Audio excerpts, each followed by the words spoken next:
Hey there, Magic players. Barry White here from MagicUntapped.com and MagicUntapped right here on YouTube. Card combos have been a part of Magic the Gathering since day one, and I really can't imagine the game without them. So, out of pure nostalgia, and for Magic boomers like myself, those are Magic players who've been playing since like the 1990s, let's take a look at 6 classic retro card combos from yesteryear. And of course, we have to start out by talking about the elephant in the room, the OG monster combo of Channel Fireball.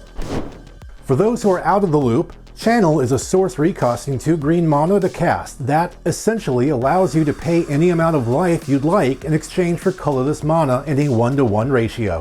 So if you pay 10 life, for example, that's 10 colorless mana. Fireball is a direct damage spell that costs 1 red plus X colorless mana.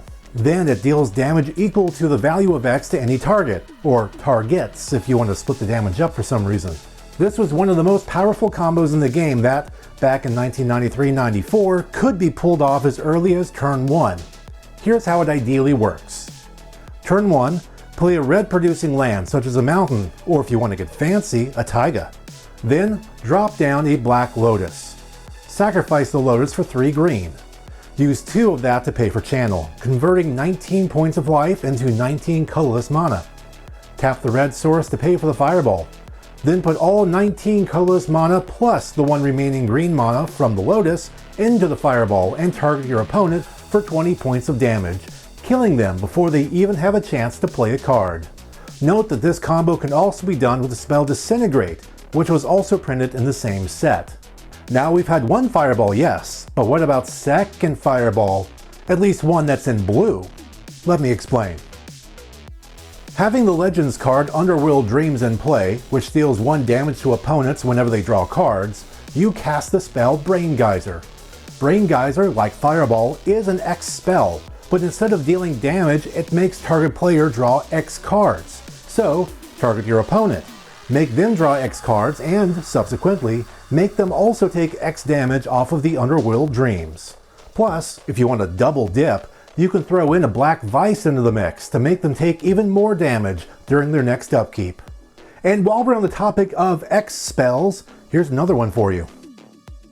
For this combo, we want to start on the draw and, ideally, have the Judgment creature World Gorger Dragon in hand, along with the cards Animate Dead and an instant speed X burn spell such as, for example, Get to Fire.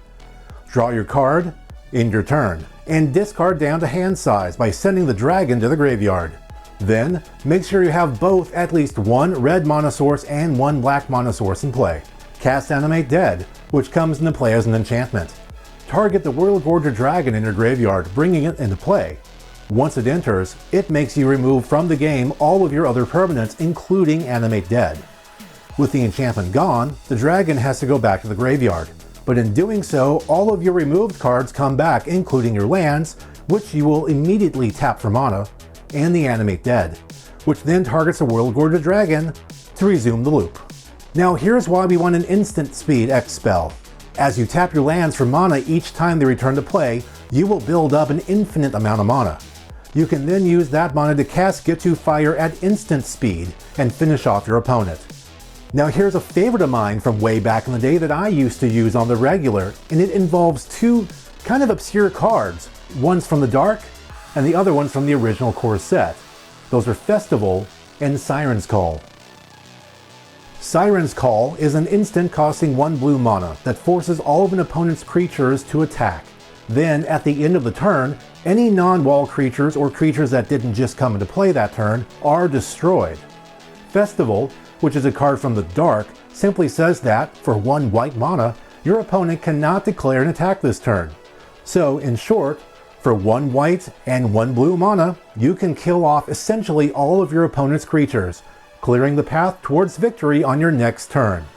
For mono-colored retro combos, let me introduce you to the cards Illusions of Grandeur and Donate. Illusions of Grandeur is an enchantment from Ice Age costing 4 mana, 3 generic and a blue. That reads, when it enters play, you gain 20 life, but when it leaves play, you lose 20 life. It also has a cumulative upkeep of 2 mana, which turns into 4, which turns into 6, and so on, so it doesn't tend to stay in play for very long. Donate, which comes from Urza's Destiny and costs 2 generic and a blue, is a sorcery that says target player gains control of target permanent you control. It's a rather straightforward combo that sees you playing Illusions of Grandeur and gaining 20 life, only to donate it to your opponent. Not only do they not gain life, but now they're on the hook for the cumulative upkeep and will wind up losing 20 life should the card leave play, which you can do immediately if you'd like, by means of cards such as Boomerang or Capsize. Brutal, I know. Now here's one more retro combo for you all, and this time we're in mono green. In the dark, the card Venom was introduced. Costing 3 mana, 1 generic plus 2 green, Venom is an aura that says if the enchanted creature blocks or is blocked by any non-wall creature, that creature is destroyed at end of combat. Note that it just cares about the creature being blocked, not dealing combat damage or anything like that. The card pairs extremely well with Lure, a card from Magic's original core sets. Also costing 2 green plus 1, it's an aura that says all creatures able to block enchanted creature must do so. So essentially, you can put both enchantments onto any of your creatures, preferably one with regeneration so it can live to see another day, then swing in, forcing your opponent to use all of their creatures to block your one, not only allowing your other creatures free access to hit face, but also destroying all of your opponent's creatures in the process. This combo got even simpler in 1999 when the card Taunting Elf was printed in Urza's Destiny, which essentially has the Lure ability printed on it. And so there you have it, 6 of Magic the Gathering's combos from the collectible card game's earliest days. And yes, I know there are a number of more combos I could have included in this list, but this is the first one of these videos I've done. I want to save some for another video, maybe someday. If there is a combo that I did not include this time and you want me to maybe mention it next time, leave me a comment, let me know all about it. Thank you very much for watching.